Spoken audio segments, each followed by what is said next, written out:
Projekt Uzmi pare i napravi nešto za mlade predstavlja pilotiranje prvih participativnih proračuna za mlade u Hrvatskoj, a ovdje posebice na području Krapinsko-zagorske županije. Mi kao grad Zlatar smo dosta projekata već pokrenuli za mlade, ali sigurno najbolje ideje dolaze od samih njih, jer oni znaju što je potrebno u gradu kako bi se oni ugodnije osjećali i kako bi mogli provoditi razne svoje aktivnosti.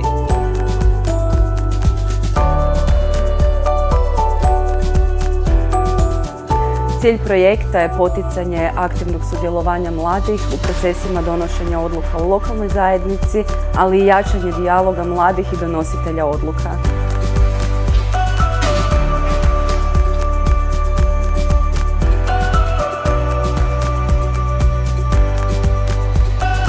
Prvo glasanje u Hrvatskoj.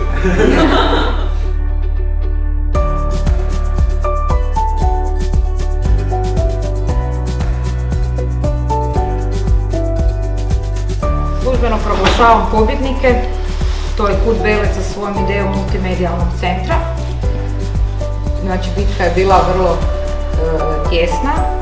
Belečka božićna bajka dobila je 24 glasa, multimedijalni centar 26. Pa evo, čestitam.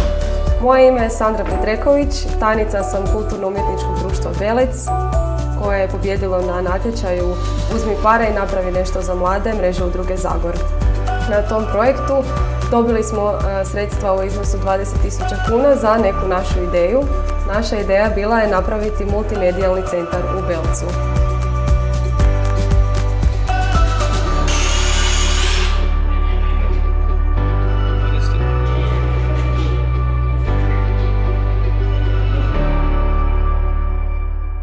Evo, pohvala onima koji su se ovu godinu uključili. Vjerujem da će to biti i tradicija u buduće i da će što više mladih sudjelovati u kreiranju ideja za svoj bolji život u našem gradu.